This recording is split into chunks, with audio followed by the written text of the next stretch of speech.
You may have heard a story about a person who used to work for the New York Times. She wrote a massive, wonderful resignation letter from the New York Times about just how Twitter was basically running the world at the supposed newspaper of record. Well, she got together with a couple of other lefties, including the lefty comedian Bill Maher, went on American television this weekend and said what we've been saying on this show for years. But it's good just to hear lefties talking like this, because the scales are falling off their eyes, as it was Saul before he became Paul. Have a look.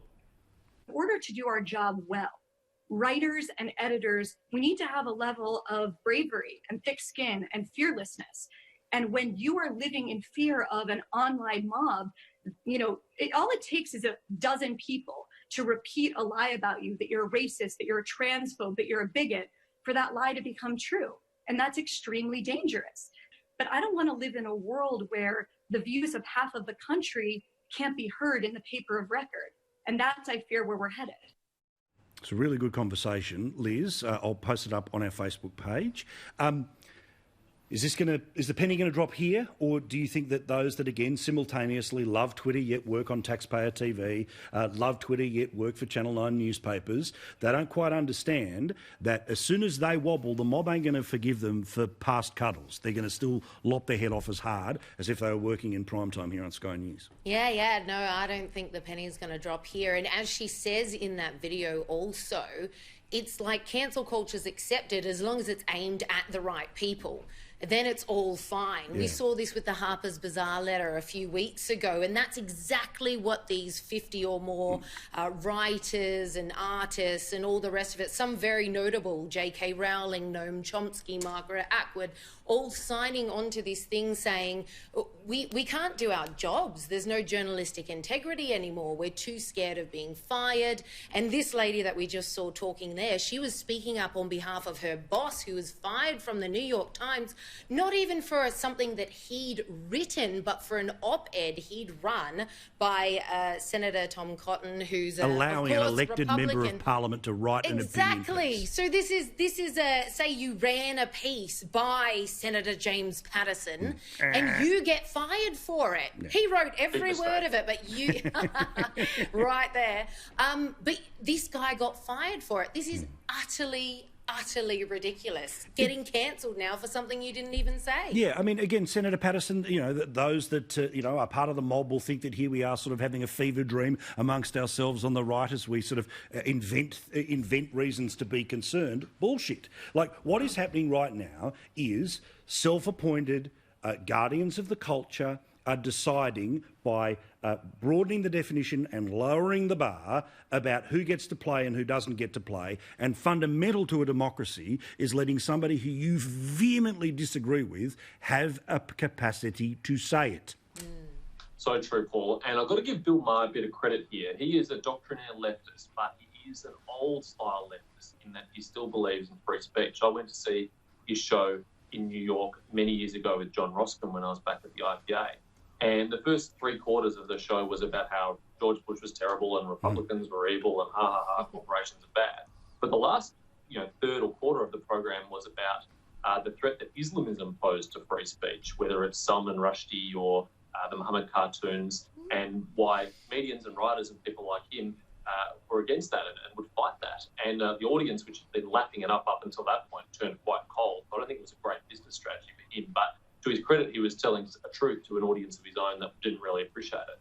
But there are so few lefties like that these days. They've all gone down this identity politics pathway where ideas and words are harmful and should be censored, and it's very dangerous. Yeah, and again, it's that thing, James McGrath, where, I mean, you can always bet on the left for going too far. We've just got to make sure there's enough of us still left to be able to call them out when they go too far. But their game is, of course, slowly but surely, pick one off and one off and one off. And remember, it's not just about saying Liz Storer said the wrong thing. It's Liz Storer must get life. She gets life. Delete her name from your phone. Oh, totally. They're the modern version of the lynch mob. And what they're doing is they're creating prisons and gulags for words and thoughts, because words and thoughts that they disagree with are bad. So they want to hide them away somewhere. And, it's the story of the left ever since, the communists took over imperial Russia. And we need people to always stand up for freedom and thought and all those beliefs that underpin our society. But what is reassuring, if there are a couple of leftists who have finally woken up to this tide they've been swimming along with themselves, well, that is a good thing.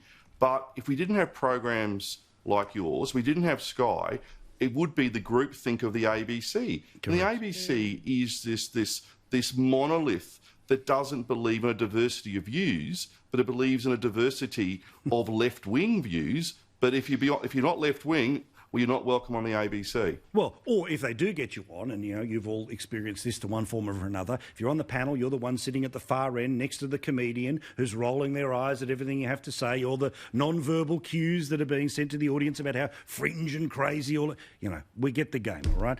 Now, just before I get to a bold prediction from all of you for the week ahead, there's apparently a group of school principals who believe that scripture classes should now be moved out of school hours. James Patterson, look, I'm not a believer, but I have respect for those who do. I also can read the census where the majority of Australians believe in something greater than themselves, yet the education system that's more than happy for teachers to be able to wear the Free the Refugees T-shirts, God forbid you talk about God. So true, Paul. I'm not a believer either, but I recognise that the secular values which many Australians subscribe to have Judeo-Christian origins. Exactly. And religious understanding and religious literacy is really important to understanding our origins and our freedoms in a Western civilization. And it's not about educating people to believe, it's educating people to understand. And frankly, there's a shocking lack of that in our education system. I went through the public schooling system in Victoria, and even then there was almost none of this, and now it looks like there's going to be even less. And that's a real shame, and that's going to really make our society poorer. Well, it's this thing where if they were even about it, Liz, and said, look, unless it's about adding, subtracting, reading, all of that, then basically this is all superfluous. If you want to turn up early or stay back a bit later, we'll offer this stuff. Other than that, it's about meat and potatoes. But it ain't what they're offering. That's not what they're talking about here. Yeah. And that's what really infuriated me about this move. Their argument for getting rid of this is that they're running out of time to teach the curriculum.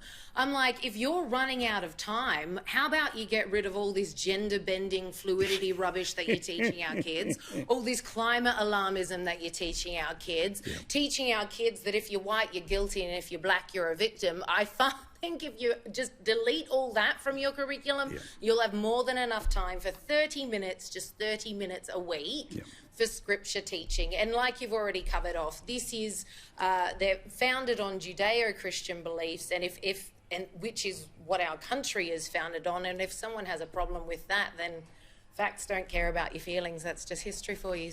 Correct. I've got only 30 seconds, so make it a bumper sticker here, James Patterson. A bold prediction for the week ahead, because you've got a lot of time to think. Yeah, it's going to be grim here in Victoria. That's not a very bold or great insight, I have to say, Paul, but there are going to be businesses that are going to fail here this week, and that's sad. All right, what about you, James McGrath? Palaszczuk is going to start to bring in the wearing of masks in Queensland, and she's also going to bring in more border restrictions, and it's all a political ploy to help her win the state election. Agree completely. Liz Storer? We will not hear a rustle out of Black Lives Matter this week after our faithful public servants dragged them off to jail on Tuesday in Sydney. All right. Oh, it was spectacular. Good to see. All right, one and all, thank you very much. Do appreciate it. Lads...